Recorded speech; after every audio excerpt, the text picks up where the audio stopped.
오늘도 예배하는 여러분에게 우리 주님의 크신 은총이 함께 있기를 원합니다. 우리가 살면서 반갑지 않는 손님을 맞이할 때가 있습니다.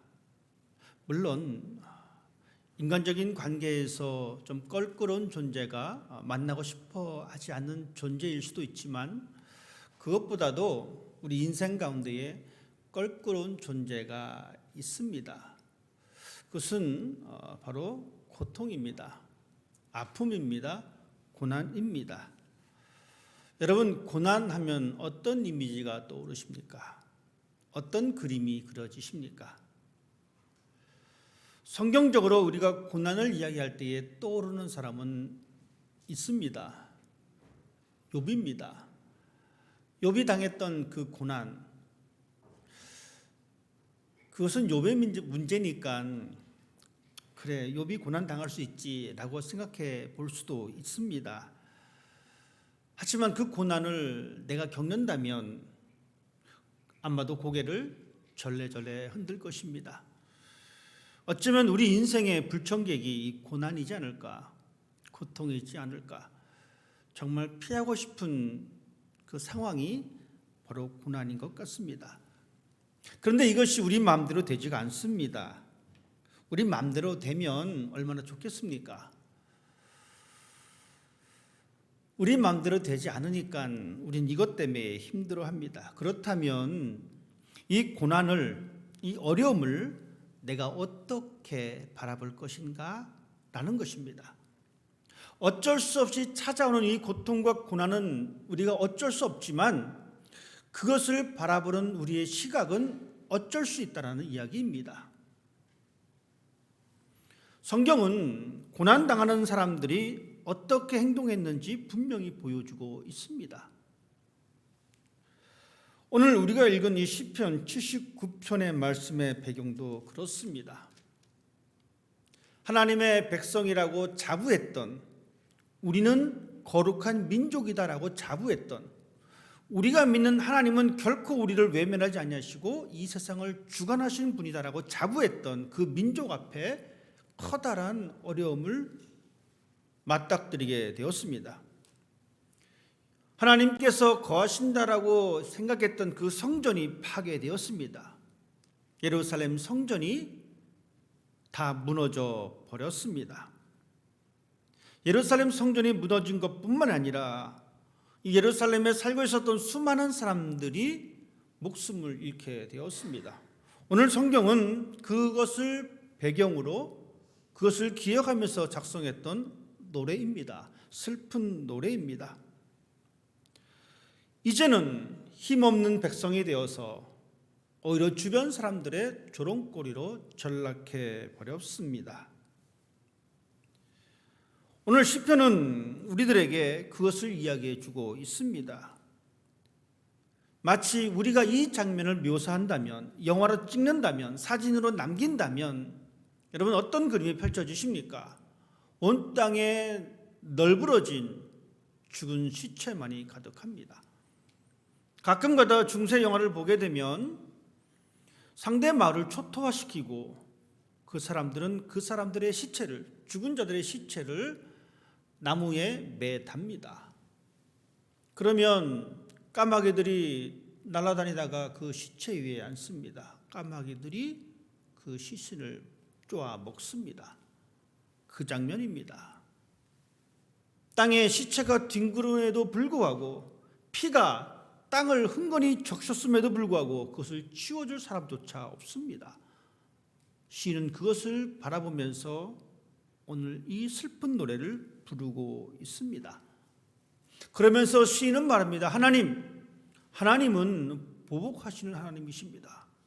하나님은 그것을 가만 내버려두지 않는 하나님이십니다. 하나님, 제발 보복해 주십시오. 우리 같아도 아마 그럴 겁니다.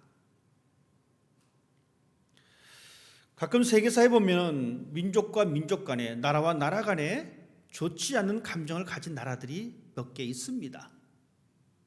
한국도 그 중에 하나입니다. 유독 특별한 나라만 별로 좋아하지 않는 그 정서가 있습니다. 영국도 그런 정서가 있습니다. 억압당했던 그 사람들은 상대방이 망하기를 아주 간절히 바랍니다. 이 시인도 마찬가지입니다. 하나님, 우리가 믿는 하나님은 보복하시는 하나님이십니다. 그러니 제발 저 하나님을 알지 못하는 사람들이 하나님의 성전을 파괴했던 그 잔인함, 하나님의 성도들을 잔인하게 몰살시켰던 그 무자비한 그 사람들을 제발 보복해 주십시오. 이렇게 그는 기도하고 있습니다. 이제 이스라엘 백성들은 이방 민족의 조롱거리가 되었습니다. 그래, 니네가 믿는 하나님이 그렇지. 니네가 뭐가 잘났어. 사람들은 이제 이스라엘 민족을 거들떠보지 않게 되었습니다. 놀잇감으로 전락해 버렸습니다. 여러분 얼마나 속상하고 마음이 아픕니까? 요즘도 있겠지만 제가 어릴 때 동네마다 참 거지가 많았습니다. 지금 노숙자라고 이야기하긴 하지만 거지가 많아서 깡통을 들고 집집마다 다니면서 밥을 얻었습니다. 저희 집에도 가끔 왔습니다. 물론 제가 사택에 살다 보니까 더 자주 왔는지도 모릅니다. 그 중에 한 사람의 이름을 저는 기억합니다. 기욱입니다. 기욱이가 본명이 기욱이가 아니라 동네마다 집집마다 기욱거린다라고 해서 사람들이 붙여진 이름이 기욱입니다. 이 친구는 좀 몸이 좀 불편합니다. 그래서 깡통을 들고 와서 밥을 달라고 이야기합니다. 교회니까 사택이니까 어쩔 수 없이 줬을 수도 있고 아니면 저희 부모님이 마음이 좋으셔서 줬을 수도 있습니다. 그런데 문제는 이 기우기를 동네 사람들이 다 좋아하지 않는다는 것입니다. 기우기만 나타나면 어린아이들까지도 이 기우기를 가지고 놀립니다. 이름을 불러가면서 그 절뚝거리는 그 몸을 흉내내면서 약을 올립니다. 여러분 보십시다. 이것이 지금도 있습니다. 요즘 가끔 뉴스를 보면 우리 일찍 부모가 돌아가신 고아들을 향한 아이들의 멸시와 조롱, 심지어 어른들까지도 이 고아를 보면서 무시하고 멸시하는 그 모습을 우리는 보게 됩니다. 거지 입장에서, 기우기 입장에서 밥을 얻어먹으려고 돌아다녔던 그 모습, 본인이 얼마만큼 힘들었겠습니까? 또한 고아로서 성장한 아이가 받았던 그 멸시와 모멸감 얼마나 컸겠습니까? 내가 반드시 성공해서 이 모든 것을 갚아주리라. 아마 어쩌면 그렇게 생각하고 성장했는지도 모릅니다. 시편의 상황이 그렇습니다. 하나님, 내 친척이, 내 형제가 저렇게 나무에 매달렸는데 땅바닥에 뒹굴고 있는데 아무도 보살필 사람이 없습니다. 그러니 제발 하나님 원수를 좀 갚아주십시오. 시인은 하나님 앞에 한탄하고 있습니다. 여호와여, 어느 때까지입니까? 하나님, 언제까지입니까? 너무 힘들었어요. 그 모습을 보는 것이 너무 힘들었습니다. 그 모습을 보는 것이 너무 마음이 아팠습니다. 너무 힘드니까 이 시인은 얘기합니다. 하나님, 언제까지입니까? 제가 언제까지 이런 고통 속에 있어야 합니까? 라고 그는 외치고 있습니다. 주변 사람들의 시선 또한 무섭습니다. 그들은 우리는 특별한 하나님의 백성이다라고 하는 이 자부심을 가지고 있었습니다. 그런데 사람들이 말합니다. 야, 그렇게 말하는 니네 하나님 도대체 어디 있어? 하지만 시인은 이 고통과 아픔 속에서도, 이 절망 속에서도 자비와 긍휼의 하나님, 구원의 하나님을 끝까지 바라보면서 그 믿음을 놓지 않고 있습니다. 우리가 인생을 살아갈 때에 참 꽃길만 걸었으면 좋겠는데, 꽃길만 기대했는데, 비단길만 기대했는데, 저보다 훨씬 많은 인생을 사신 여러분들 한번 생각해 보십시오. 꽃길만 걸으셨습니까? 비단길만 걸으셨습니까? 가끔 우리 파장로님 미국 들어와서 뭐 고생하셨던 얘기 가끔 하세요. 한국에 계셨을 때 처음 미국 올 때 그렇게까지 고생했을 것이라고 생각을 못했을 텐데 와 보니까 꽃길만 있었던 것이 아니었습니다. 비단길만 있었던 것이 아니었습니다. 그런데 여러분 보십시다. 지금 살아온 지금 이 시점에서 보니까 어떤 것 같아요? 비단길이 아니었어도 꽃길이 아니었어도 살아내셨습니다. 우리 인생 앞에 힘들고 어려운 고난길이 있어도 뒤돌아보니까 그래도 사라지더라라는 것입니다. 물론 우리의 상황은 좌절과 낙심이 어려움이 있는 것이 우리의 상황일 수도 있습니다. 이스라엘 백성이 그랬습니다. 그들은 하나님의 백성이었습니다. 선민이라고 하는 특별한 의식을 가지고 있었습니다. 하지만 어떻게 됐습니까? 그들은 철저하게 유린당했습니다. 철저하게 모든 것이 파괴되었습니다. 하나님의 기업의 땅이 짓밟혔습니다. 하나님께서 거하신다는 그 성전이 완전히 파괴되어 버렸습니다. 그리고 그 자리에 우상의 신이 자리 잡고 있습니다. 하나님의 종들이, 하나님의 성도들이 극심한 고통 가운데 있습니다. 신앙이 없는 사람들의 조롱거리가 되어 버렸습니다. 지금 우리는 어떻습니까? 우리의 삶도 어쩌면 이와 비슷할지도 모릅니다. 하나님을 잘 믿었음에도 불구하고 잘 믿어서 참 좋을 줄 알았는데, 비단길이 열릴 줄 알았는데 예수를 잘 믿어도 비단길은커녕 자갈밭을 만날 때가 있습니다. 그러니 사람들이 또한 수군거립니다. 에이, 저 사람 교회 열심히 다녀봐야 뭐 되는 일은 하나도 없고 안 좋은 일만 생기고, 그러니 뭐하러 하나님 믿어? 시인은 이 부분을 참지 못하고 있습니다. 내가 좀 망가져도 괜찮은데 하나님의 이름이 망가진다는 것은 참을 수 없다는 것입니다. 세상 사람들은 이야기합니다. 어차피 하나님 믿어도 잘 되는 거 하나도 없으니까 그냥 네 멋대로 살아. 여러분, 우리는 가끔가다 이 속삭임에 흔들릴 때가 있습니다. 그래, 내가 이렇게 죽을둥살둥 교회 다녀봤자, 하나님 믿어봤자 되는 일은 없는데 그냥 내 멋대로 살까? 라고 흔들릴 때도 있다는 것입니다. 하지만 우리는 오늘 읽은 이 시편 기자의 고백을 귀담아 들을 필요가 있습니다. 9절 말씀은 이렇게 기록하고 있습니다. 우리 구원의 하나님이여, 주의 이름의 영광스러운 행사를 위하여 우리를 도우시며 주의 이름을 증거하기 위하여 우리를 건지시며 우리 죄를 사하소서. 유린당했던 이스라엘 백성들, 철저하게 고통 가운데 빠졌던 이스라엘 사람들, 그 환경 속에서 시인은 이렇게 얘기했습니다. 우리 구원의 하나님이여, 주의 이름의 영광을 위하여 우리를 도우시며 우리를 구하시고 우리 죄를 용서하소서. 중요한 포인트는 여기에 있습니다. 주의 이름의 영광을 위하여. 하나님께서는 하나님의 이름의 영광을 위하여 우리에게 다가오십니다. 비록 우리가 지금 고난 가운데 있다 할지라도 하나님은 하나님의 이름을 위하여 우리 가운데 찾아오십니다.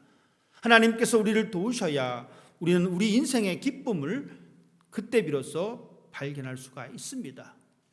왜냐하면 하나님의 이름을 위하여 하나님께서는 하나님의 백성들을 구원해 주시기 때문입니다. 고통 가운데 있는 이 시인은 그것을 바라봤습니다. 그것을 목격했습니다. 시인은 고백합니다. 하나님, 언제까지입니까? 너무 힘든 거예요. 우리는 가끔 간증을 듣다 보면 이렇게 고백하는 사람들을 만납니다. 오늘 밤에 잠이 들면 내일 눈 안 떠졌으면 좋겠다.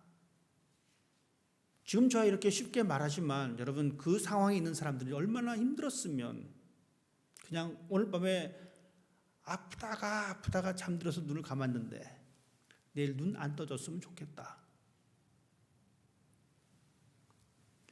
하나님, 언제까지 내가 이렇게 죽을 고생을 해야 합니까? 언제까지입니까? 여기에 우리의 또한 희망이 있습니다. 우리가 이렇게 기도할 때 하나님 언제까지입니까? 라고 기도할 때에 분명한 것은 그 기간이 있다는 것입니다. 하나님 앞에서 우리의 삶에는 기간이 있습니다. 다시 회복되는 그 시점이 있기 때문에 시인은 그렇게 기도합니다. 하나님 언제까지입니까? 언제까지입니까? 하나님 그 기간이 언제입니까? 다시 회복의 시점을 바라볼 수 있는 그 믿음이 있기 때문에 하나님은 결코 하나님의 자녀들의 고통을 외면하지 않는다는 이 확신이 있기 때문에 시인은 그렇게 기도합니다. 외칩니다. 하나님 언제까지입니까? 이스라엘 백성들은 하나님의 회복의 시간을 경험했습니다. 그들은 예루살렘 성전이 파괴되었고 수많은 사람들이 포로로 잡혀갔고 수많은 사람들이 굴욕적인 죽음을 당했지만 하나님께서는 그들을 70년 만에 회복시켜 주셨습니다. 어쩌면 이 시인은 그 69년 전이라면 69년을 기다렸어야 했습니다. 그는 그것을 기다리면서 하나님 언제까지입니까? 라고 하는 기도를 드립니다. 하나님께서는 그 기도를 들으십니다. 하나님께서는 하나님의 백성들의 삶을 회복시켜 주십니다. 단 조건이 있습니다. 하나님의 시간입니다. 우리 시간에는 하나님 제가 3년 고생했으니까 저 좀 제발 좀 풀어주십시오. 우리의 생각입니다. 하지만 하나님은 하나님의 시간이 있습니다. 바울은 우리들에게 그렇게 말해주고 있습니다. 때가 참에 하나님께서 그 아들을 보내셨다. 단순히 수치적으로 우리가 이야기할 때에 2000년 동안 그 때가 차지 않았습니다. 1500년을 살아가는 그 사람들도 여전히 그 때가 차지 않았습니다. 하지만 하나님은 반드시 회복시켜 주십니다. 그래서 하나님께서는 때가 참에 하나님께서 그 아들을 보내주셨습니다. 하나님은 하나님의 백성들을 영원히 내버려두지 아니하십니다. 하나님의 백성에게 고난은, 어려움은, 고통은 영원한 것이 아닙니다. 그렇기 때문에 우리들은 회복의 소망을 잃지 않아야 합니다. 그 고통의 시간에 더 성숙한 기도로 하나님 앞에 나아가는 사람이 되어야 합니다. 하나님과 조금 더 친절하게, 친밀하게 가까이 가는 시간이 되어야 합니다. 그것이 바로 기도입니다. 기도는 우리는 하나님과의 대화다라고 종종 이야기합니다. 여러분 친한 사람과 대화하는 장면을 여러분 옆에서 보셨을 것입니다. 30분 금방 갑니다. 1시간도 갈 때가 있습니다. 어떤 때는 전화기가 뜨거워질 정도로 이야기합니다. 물론 남성분들보다 여성분들이 더 많긴 합니다만 그렇습니다. 전화통화의 시간이 길면 길수록 그 사람과 더 친하다라는 이야기입니다. 우리가 고통 가운데 있을 때 하나님과 함께 기도하는 시간, 하나님을 계속 묵상하며 그 하나님을 바라보는 그 시간을 가질 때 우리는 하나님께서 원하시는 삶으로 살아갈 수가 있고 우리가 겪고 있는 이 현재의 아픔을 믿음의 관점으로 이해할 수가 있게 됩니다. 고난을 어떤 사회적인 심리적인 차원에서 이해하면 안 됩니다.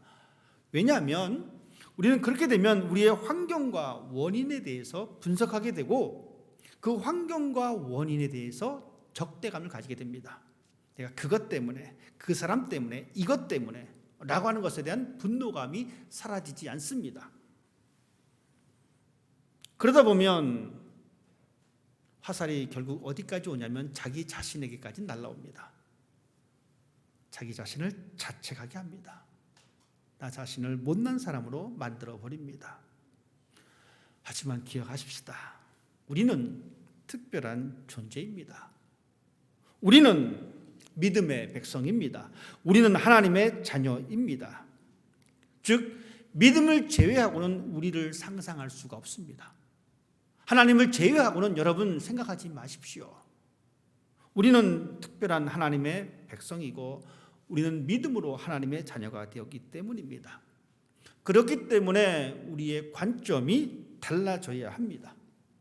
이 시편 이 기자의 관점처럼 우리도 믿음의 시각으로 내가 걷고 있는 이 가시밭길을 바라봐야 합니다.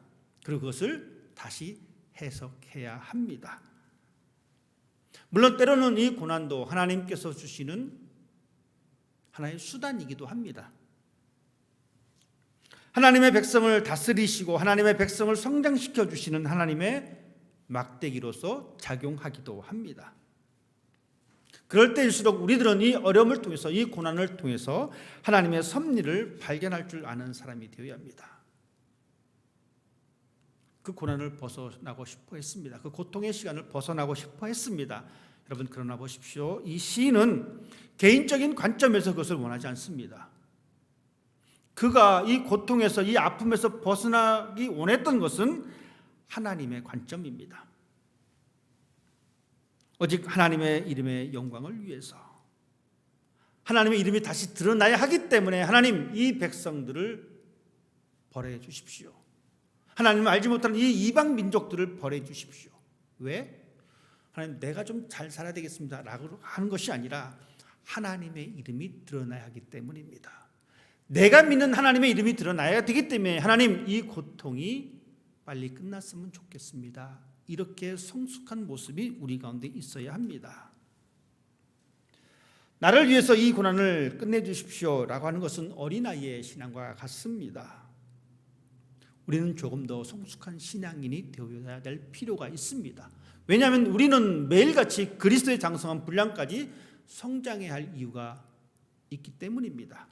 그래서 우리들은 하나님 나를 위해서 이 고난을 끝내주십시오라고 기도하는 것이 아니라 하나님, 하나님의 이름이 드러나야 되기 때문에 이 상황에서 나를 건져주십시오라고 기도해야 합니다. 성숙한 신앙은 하나님의 이름을 먼저 생각하는 사람입니다. 우리 모두는 부자가 되기를 희망합니다. 하나님, 우리 집 부자 되게 해주십시오. 그 부자가 되는 이유가 뭡니까? 하나님 내가 부자가 돼서 좋은 데 여행 다니고 좋은 집 사고 맛있는 음식, 좋은 음식, 비싼 음식 많이 먹고 싶습니다. 이렇게 하나님 부자가 되게 해주십시오라고 하는 것은 어리석은 기도입니다. 하나님 제가 부자가 되고 싶습니다. 저를 부자로 만들어 주십시오. 이렇게 기도하십시오. 그리고 하나님께서 그 원인을 묻습니다. 왜 부자 되려고 하느냐? 하나님 제가 부자가 돼서 정말 어려운 사람을 제가 더 많이 돕겠습니다. 이 두 가지 기도를 동시에 여러분이 드리신다면 하나님께서 어떤 기도를 기뻐하시겠습니까?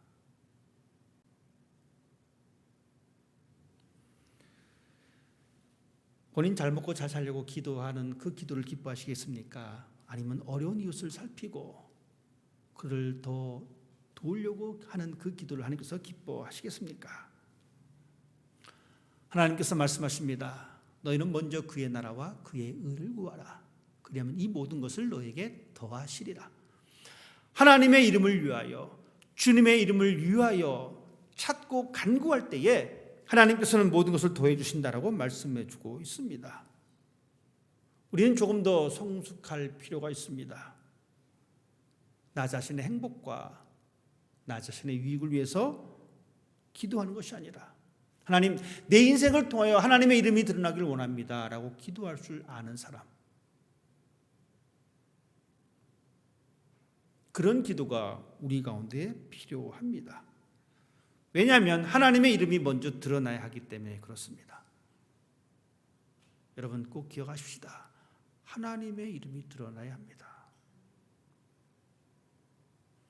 그 시간이 길게 걸릴 수가 있습니다.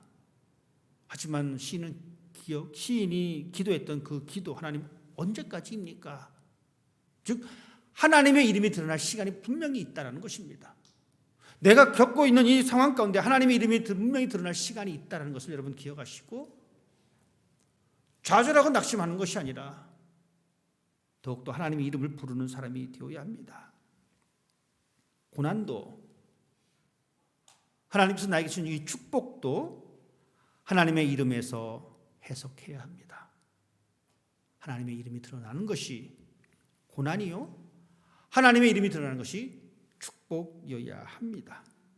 예수님께서도 이 땅에 오셔서 강조하신 부분도 이겁니다. 이렇게 말씀하셨습니다. 너희가 내 이름으로 무엇을 구하든지 내가 시행하리니 이는 아버지로 하여금 아들을 인하여 영광을 얻으시게 하려 함이니라. 하나님께서 주시는 이 모든 것들은 아들로 인하여 영광을 얻는 겁니다. 즉 예수 그리스도 이름이 드러나는 겁니다.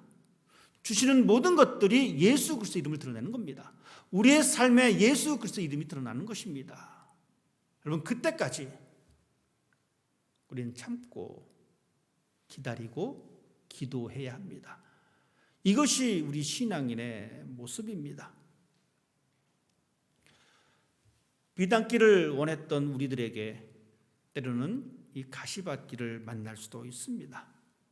하지만 이 가시밭 만나더라도 그 의미를 깨달으면 그것이 바로 축복입니다.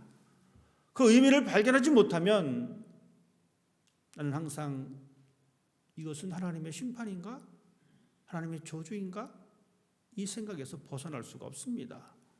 그래서 우리는 고난을 축복으로 바꿀 수 있는 그 복음의 능력을 가지고 있어야 합니다. 그 믿음의 눈을 가지고 있어야 합니다. 온전한 신앙이란 하나님의 뜻을 분별하는 것입니다. 고난은 단순히 죄와 벌의 그 결과가 아닙니다.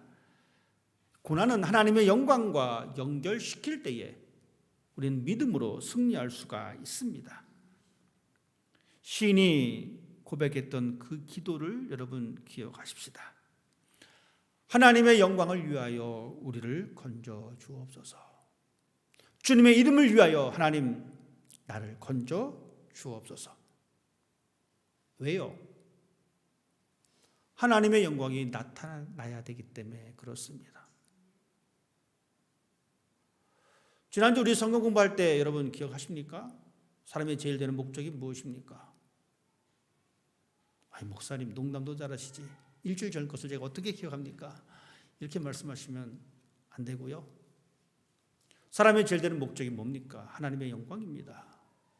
우리의 삶을 통해서 드러나는 하나님의 이름, 그 이름을 위해서 우리는 때로는 고난 가운데 있다 할지라도 참고 인내하며 기도하는 삶을 살아가야 합니다. 고난을 이겨내시고 그 뒤에 역사하시는 하나님을 높여드리는 그 삶을 살아낼 때에 우리의 삶은 의미 있는 삶이 되어집니다. 도우시는 하나님을 잊지 않고 다시 우리를 도우실 것이라고 하는 이 확신 속에 살아갈 때에 우리는 그렇게 기도하면서 기다릴 수가 있습니다. 하나님, 언제까지입니까?